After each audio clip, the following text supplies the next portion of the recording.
I'm face to face with the younger me. All of the mistakes, all of the heartbreak, here's what I do differently.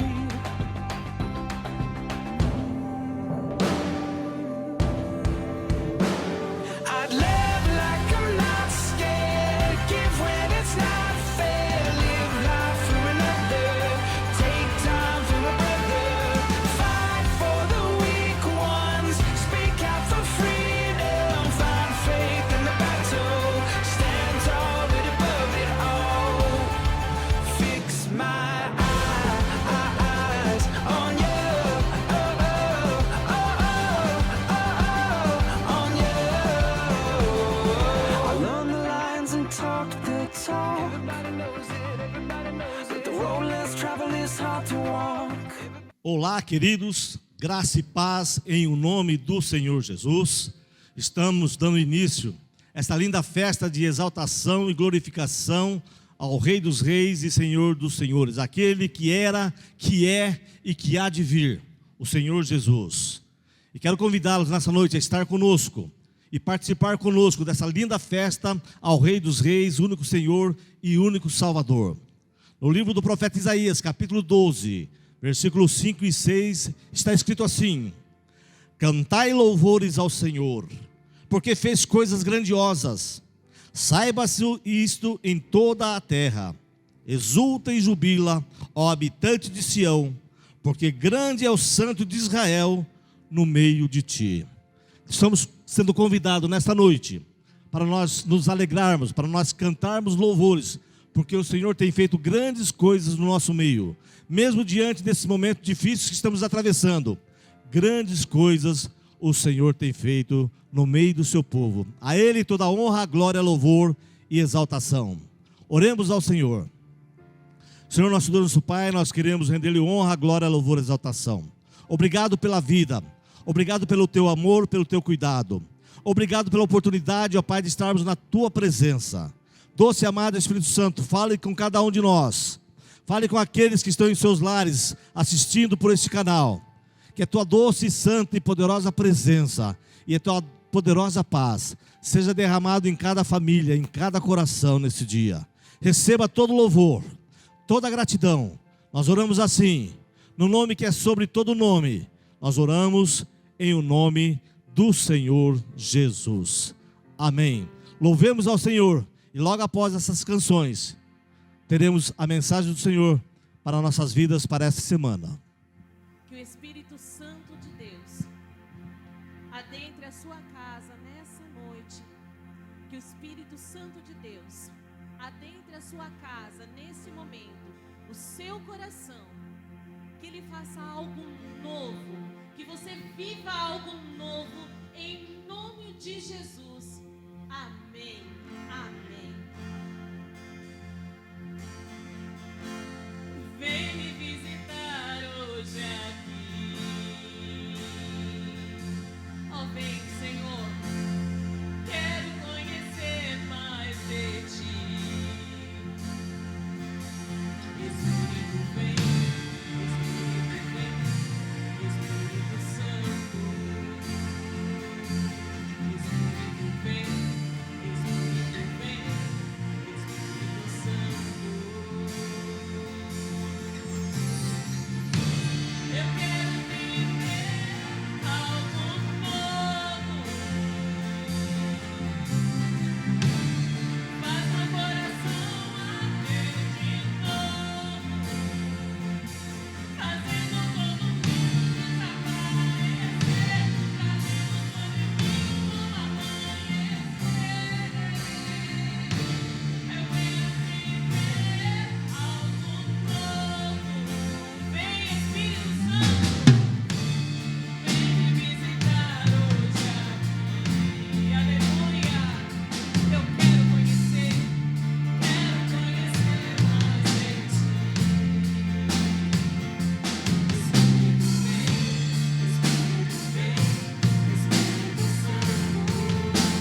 toda adoração, que é digno de todo amor, de todo louvor, que é digno de ser exaltado. O Senhor Jesus deu a sua vida no meu e no seu lugar. O Senhor Jesus é o único que merece, digno de ser adorado por mim e por você. Ele foi obediente ao Pai, e o plano da salvação se cumpriu, para que hoje eu e você tivéssemos vida, e vida em abundância. Eu te convido a louvar nesse momento e dizer: oh Jesus, onde estás no altar de adoração? Seja sempre exaltado, Filho de Deus. Seja adorado, Filho de Deus. Seja amado por mim, Filho de Deus. Oh Jesus, aceita humildemente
Graça e paz a todos. Nós não estamos hoje aqui para enaltecer um tempo de pandemia, mas o tempo de ressurreição. Lembrar que Jesus Cristo ressuscitou dentre os mortos. Essa é a nossa Páscoa. E eu quero convidar você que está ouvindo, a ligar o seu coração neste momento e com muita humildade diante desse Salvador bendito. Eu quero falar para vocês nesta oportunidade sobre o tema A Páscoa, a imagem do Cordeiro. Eu me encanto muito com um texto que está lá em João, Evangelho de João, capítulo 1, no versículo 29. E esse texto ele está escrito o seguinte: no dia seguinte, João viu a Jesus que vinha para ele e disse: Eis o Cordeiro de Deus que tira o pecado do mundo.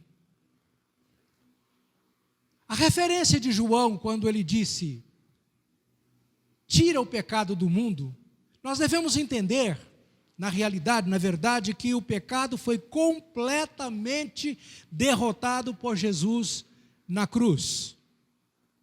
Nós vivemos em tempos, nós estamos vivendo agora em tempos posteriores ao de Jesus. Nós podemos dizer que certamente ele venceu o pecado. Ele venceu o pecado do mundo e ele nos deu também a condição de vencer. Também nós não estamos aí entregues ao pecado de qualquer forma, mas nós temos toda a possibilidade de vencer por Jesus Cristo o pecado desse mundo. Nós vivemos, irmãos, na verdade um tempo difícil, onde cresce muito as possibilidades de pecado, mas a graça do Senhor Jesus é maior do que todas estas coisas, e eu posso, e você pode vencer também. A humanidade, ela vivia uma situação terrível de pecado. Naquela época as pessoas estavam envolvidas com tantas coisas como nos tempos de hoje. Nós também estamos e vivemos envolvidos no cipoal de possibilidades de pecado. O pecado, ele jaz à porta. O pecado, ele está muito visível, muito presente diante de nós. O pecado do mundo já existia antes da chegada do Cordeiro de Deus.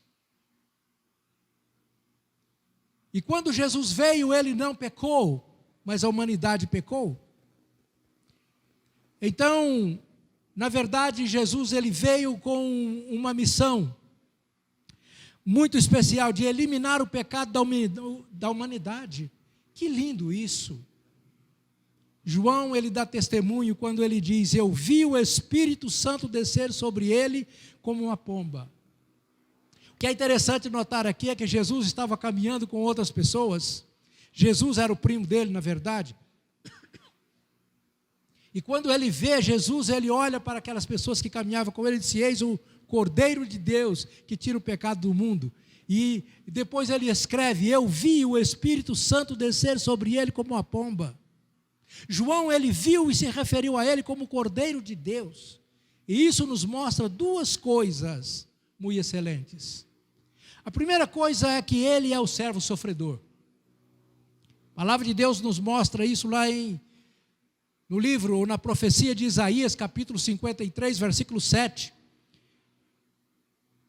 Ele foi oprimido e afligido, mas ele não abriu a sua boca. Como um cordeiro, ele foi levado ao matadouro, e como ovelha muda perante os seus tosqueadores, assim ele não abriu a sua boca. Ele carrega o pecado da humanidade, inclusive o meu, através dos tempos. Seu grande sofrimento para nós é muito presente. Seu grande sofrimento para nos trazer a salvação é digno de observação. Tanto eu como você precisa, meu amigo, lembrar que o sofrimento dele foi por mim e foi por você. A segunda coisa que o texto nos mostra é que ele é o nosso Cordeiro Pascal, ou Pascual. Como ovelha muda, não questionou. Ele não reivindicou a sua posição em detrimento à nossa. Eu fico impressionado quando a gente, conversando com pessoas que ficam ou na televisão ou no rádio, em algum lugar, pregando que você tem que reivindicar seus direitos. Que direito você tem? Você tem o direito à morte, isso você não reivindica. A palavra de Deus nos mostra aqui que ele foi calado, embora ele sofresse tanta dor, os seus olhos poderiam estar cheios de lágrimas, mas ele não reclamou. Eu quero aqui agora mostrar algumas imagens desse Cordeiro onipotente e eterno. Mas antes eu quero lembrar de uma coisa. Não é nenhum problema pessoal, mas eu não como a carne de cordeiro. Não é que seja pecado comer, é bom comer, deve ser muito gostosa. Mas eu presenciei o sacrifício ou a morte de um cordeiro para podermos comer ainda na época do saudoso pastor Davi Gomes. E quando aquele cordeiro estava sendo imolado, ele não soltou nenhum gemido, ele não berrou, ele não fez nenhum barulho, mas lágrimas rolavam dos olhos dele e caíam no chão. Eu não posso comer. A grande verdade, irmãos, é que existem algumas imagens desse Cordeiro onipotente e eterno, e a primeira delas é a imagem do substituto. Ele, na realidade, veio para nos substituir. A primeira imagem do Cordeiro, irmãos, relacionado na Bíblia, está lá em Gênesis, capítulo 22, versículo 8. E disse a Abraão: Deus proverá para ti o Cordeiro para o holocausto, meu filho. Assim eles caminharam juntos. Eu fico impressionado com duas palavras nesse texto. A primeira delas é que ele disse: Deus proverá para si um cordeiro para o holocausto. E a Bíblia diz que eles caminhavam juntos. Talvez se fosse no nosso tempo, se fosse eu ou você, naquele momento onde a gente não via nenhum cordeiro para ser morto e a gente começasse já a imaginar que o cordeiro ali seria eu ou seria você, a gente dava no pé. A primeira coisa que a gente ia dizer é: perna, para que te quero? E eu realmente, como diz a juventude hoje, vazar. Mas ele não, ele entendeu e sabia. A Bíblia diz: Deus proverá para si, meu filho, um cordeiro. É a história, irmãos, do sacrifício de Isaac. Abraão disse: Deus proverá. O nosso Deus é um Deus provedor.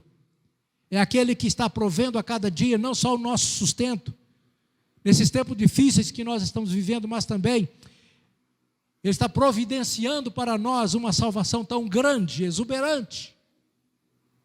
A palavra-chave aqui, irmãos, é substituição. O Cordeiro de Deus veio para substituir a mim e a você. Nós sim éramos dignos de morte. O cordeiro imolado no lugar de Isaac é o eleito de Deus. Essa é uma graça que alcançou as nossas vidas. É uma graça que alcançou a minha vida, alcançou a sua vida. E vai alcançar a vida de tantas pessoas nesses tempos finais. Sejamos eternamente gratos a esse Agnus Dei. A segunda imagem é a imagem da separação. Há aqui algumas coisas tremendas que nós precisamos relatar. E a segunda imagem está lá no livro de Êxodo, capítulo 12. É a história do Cordeiro Pascal. Êxodo, capítulo 12, versículo 11, está escrito: assim, pois, o comereis, os vossos lombos cingidos, os vossos sapatos nos pés, e o vosso cajado na mão, e o comereis apressadamente. Essa é a Páscoa do Senhor. A palavra-chave aqui, meu irmão, é separação. Deus estava provendo ali um momento de separação. O sangue do cordeiro é o diferencial para distinguir os que haviam de ser poupados por Deus. Segundo o relato bíblico, o anjo da morte iria passar ali pelo Egito todo, e todo o primogênito em todas as casas seriam mortos. Meu amado, quando a escura nuvem do julgamento de Deus chegou ao Egito, Deus ordenou que um cordeiro fosse morto. Era uma ordem vinda dos céus. A situação começa já aqui. Um cordeiro precisava morrer naquela noite.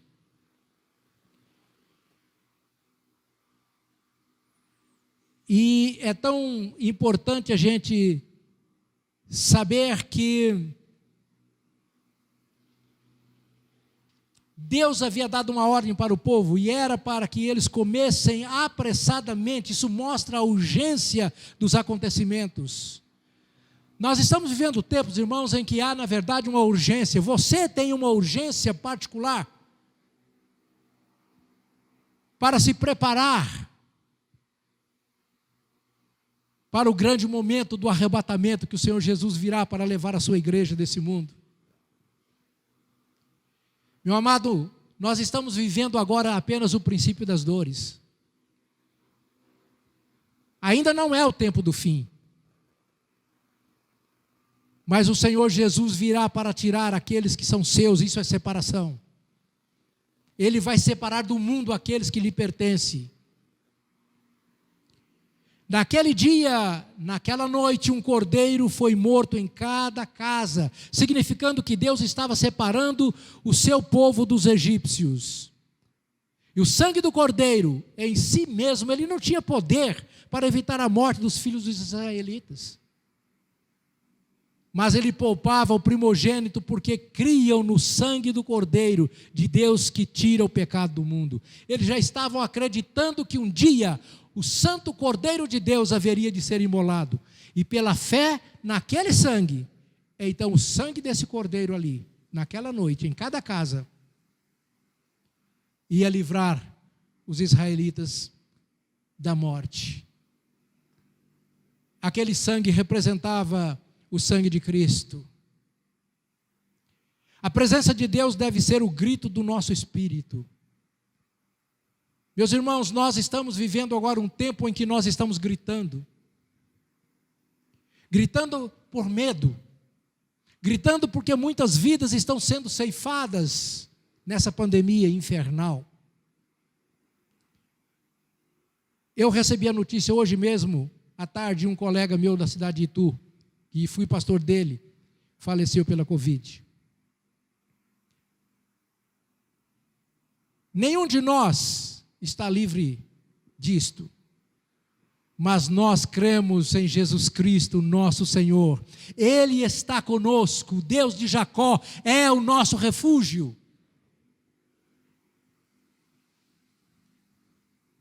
Eu acredito que tanto o meu coração quanto o seu coração tem gritos silenciosos. É grito da alma. É aquele grito que se interioriza dentro de nós. O suspiro da nossa alma, o desejo mais profundo do nosso coração é que o Senhor nos separe para recebermos a graça do Cordeiro que foi imolado. A terceira imagem, amados, é a imagem da submissão. Como é difícil se submeter. Mas a imagem que se segue então é do servo sofredor, de Isaías 53, ele nos apresenta. No capítulo 53, verso 7, diz: ele foi oprimido e afligido, mas não abriu a sua boca. E como um cordeiro foi levado ao matadouro, e como ovelha muda perante os seus tosqueadores, assim ele não abriu a sua boca. Aqui, amados, o servo sofredor é aquele que leva sobre si todas as nossas dores e enfermidades silenciosamente. Isto é, sem reclamar. Ele foi rejeitado. E ele foi desprezado por todos. Segundo Isaías, Não havia nele nenhuma aparência para que nós pudéssemos desejá-lo.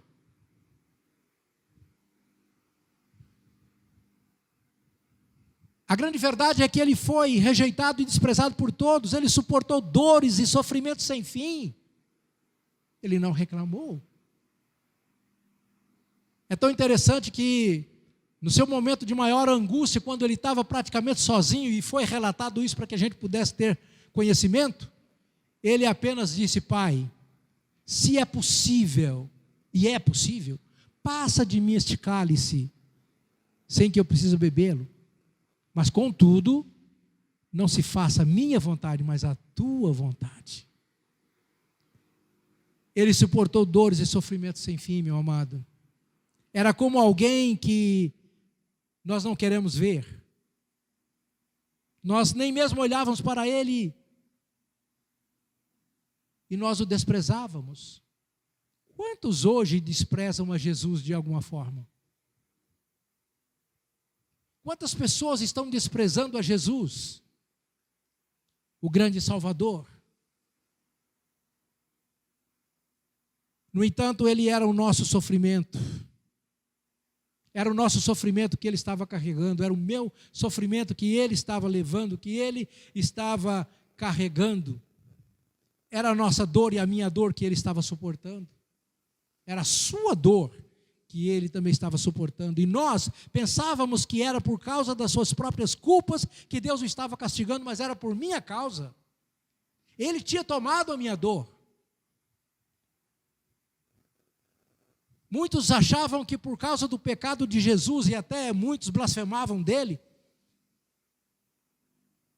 achavam que Deus estava o maltratando e ferindo por causa do pecado que ele estava cometendo, mas ele não tinha cometido pecado nenhum. Mas estava sobre ele o meu pecado e o seu pecado. E a quarta imagem que eu vejo aqui é a imagem do sacrifício. Interessante. A quarta imagem, irmãos, não era estranha a João Batista, pois ele era filho de sacerdote.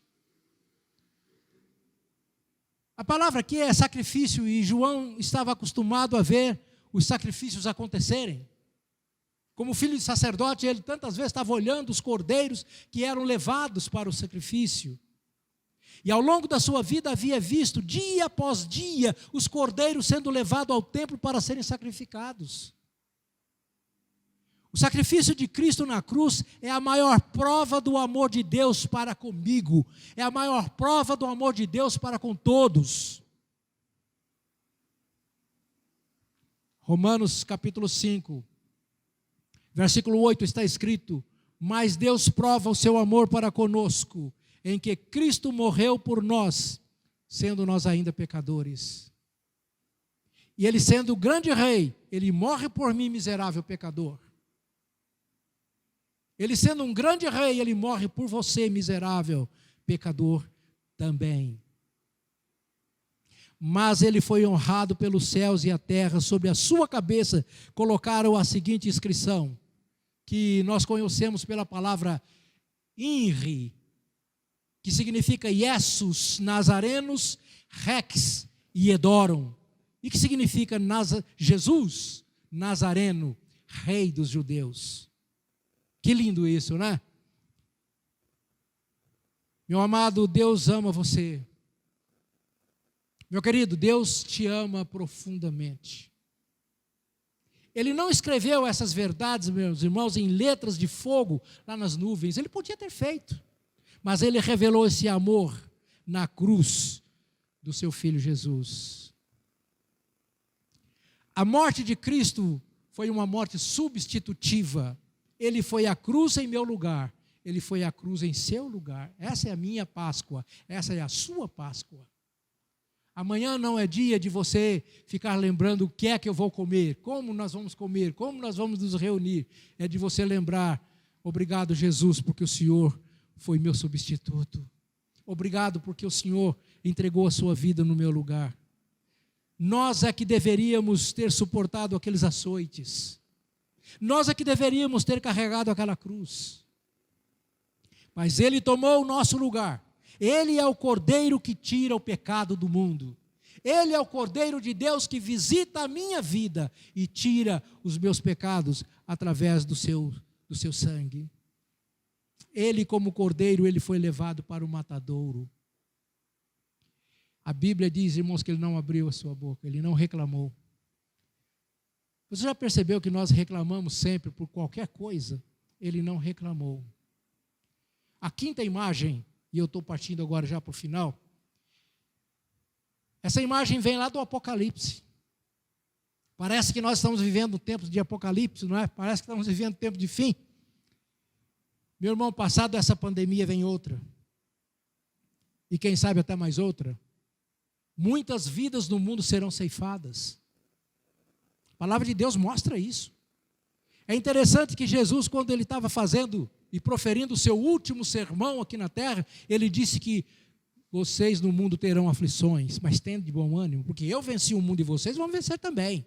Mas ele também disse, serão tempos difíceis, serão tempos trabalhosos. Nós devemos admitir, irmãos, que o tempo que estamos vivendo não é fácil. Mas não é o fim. Muitas vidas precisam ser salvas por Jesus Cristo, Senhor. A palavra, irmãos, aqui é subjugar. Agora, esse Jesus vem para subjugar. A palavra cordeiro aparece 29 vezes lá no livro do Apocalipse. Eu aprendi a amar essa palavra cordeiro. O Apocalipse, irmãos, ele é o livro que narra o triunfo definitivo do cordeiro sobre o mal. Ele é um livro, na verdade, maravilhoso, e ele não foi escrito para meter medo em ninguém, mas para mostrar como é que a vitória pode surgir para cada um de nós. A palavra de Deus diz que nós saímos vencendo e para vencer. E a igreja de Jesus Cristo é mais que vencedora pelo sangue do Cordeiro. A palavra aqui é subjugar. O Cordeiro vence e triunfa e subjuga os poderes das trevas. E quando João aponta Jesus como Cordeiro de Deus, ele está dizendo para a posteridade que Jesus morre a nossa morte, que ele morreu a minha morte. Então ele vai vir gloriosamente, ele vai triunfar sobre os poderes das trevas. O que é mais bonito de tudo, irmãos, quando nós vemos tantas pessoas nossas morrendo, a Bíblia diz que ele vem para vencer a morte. Aleluia, nós também vamos vencer a morte. Porque mesmo aqueles que morreram em Jesus Cristo vão ressuscitar, vão voltar à vida novamente e vão glorificar o Cordeiro para sempre. Mas agora, meu querido, eu quero concluir. É dessa forma que Jesus, ele nos cobre com o seu sangue. Ele leva resignadamente o nosso sofrimento, a nossa dor e o nosso pecado. Ele imola a sua vida no altar de Deus. Ele triunfa sobre todos os poderes do inimigo e o subjuga. Amados, eis o Cordeiro de Deus que tira o pecado do mundo. O Cordeiro de Deus que vamos reverenciar nesta hora. Vamos louvá-lo, vamos exaltá-lo. O livro do Apocalipse registra uma coisa linda que eu gostaria de trazer à sua memória. A Bíblia diz que Jesus Cristo virá nas nuvens com poder e grande glória, cercado dos seus anjos. Miguel descerá a trevas, e ele terá um embate com Lúcifer, rei Léo. A Bíblia diz de que será uma batalha tremenda, mas diz que Miguel será o vencedor. Ele vai prender Lúcifer. Jesus vai vencer a morte e nós vamos viver para sempre com o Senhor. Louvado seja o Cordeiro de Deus que tira o pecado do mundo. Deus te abençoe.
Oremos ao Senhor. Senhor nosso Deus, nosso Pai, muito obrigado pela vinda do Teu Filho Jesus, o Cordeiro de Deus que tira o pecado do mundo. Obrigado porque através da morte e ressurreição do Teu Filho, Pai, nós podemos ter a certeza da vida eterna ao Teu lado no céu. Pai, que a Tua boa mão esteja sobre cada um desses queridos que estão assistindo, que vão nos assistir durante a semana. Pai, que a presença do doce e amado Espírito Santo seja derramada sobre cada lar, sobre cada casamento, sobre cada relacionamento. E que os Teus filhos, ó Pai, possam viver o melhor da história deles nesses dias. Obrigado, ó Pai, pela Tua palavra. Obrigado por tão grande salvação em Cristo Jesus. Pai, abençoa os Teus filhos, hoje e sempre. Nós oramos assim, agradecidos, em o nome do Senhor Jesus. Amém, amém. Deus abençoe.